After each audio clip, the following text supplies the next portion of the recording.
There are many consequences driven by the financial crisis which began in the early months of 2008. The consequence that will be focused on in this presentation will be the current depressed housing market. During this presentation, we will briefly talk about the build-up to the housing crisis, the trigger that caused it to begin, and the resulting situation that we continue to deal with today. First, coming out of the 2002 stock market pullback and the shock of 9/11, the Federal Reserve kept interest rates low to stimulate the economy. Because of this, people had more money to invest, but did not trust the stock market, so they invested in real estate. When people began to show interest in the housing market, the prices began to rise. Banks were also encouraged by the government to lower lending standards so that more people with low incomes could qualify for home loans. The 28-36 debt-to-income ratio rule, which meant that people's monthly housing and total payments could not exceed 28 and 36% of their monthly income, was no longer followed in all cases. In addition, down payment and income verification requirements were reduced. By reducing these requirements, many more people were qualifying for home loans, which increased the demand for houses. The prices of the houses at this point were already rising because of the money people had due to low interest rates. But now, with the sudden higher demand for houses, the market began to inflate at a rapid pace.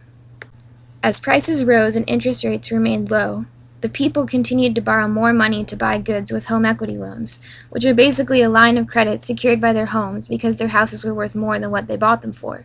Next, builders began to build more houses to keep up with the increasing demand, and around this time is when people started to be unable to make payments.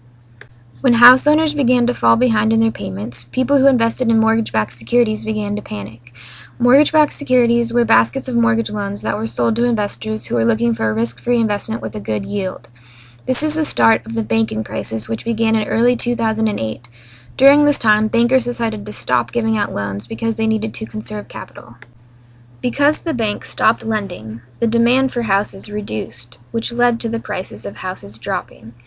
This is the phase of the cycle when the housing bubble popped. The bubble was inflated due to the easy money available earlier in the decade, and when it became more difficult to receive loans, the bubble popped.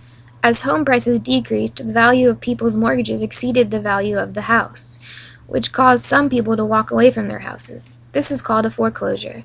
In addition, people were no longer allowed to take out home equity loans, which caused them to fall behind on various debt payments and ultimately led to their inability to make their mortgage payments.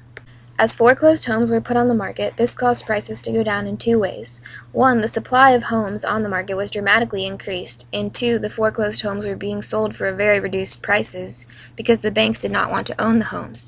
In addition, home builders were stuck with a large quantity of pre-built homes that they had to discount in order to get the cash needed to avoid going out of business. In conclusion, we are just now at a point where home prices are showing signs of stabilizing because less homes are being built and many of the foreclosed homes have been sold and are no longer impacting the housing market. As the economy improves, the supply and demand situation becomes more stable and the housing market will then return to the days of small annual price gains driven primarily by the inflation rate.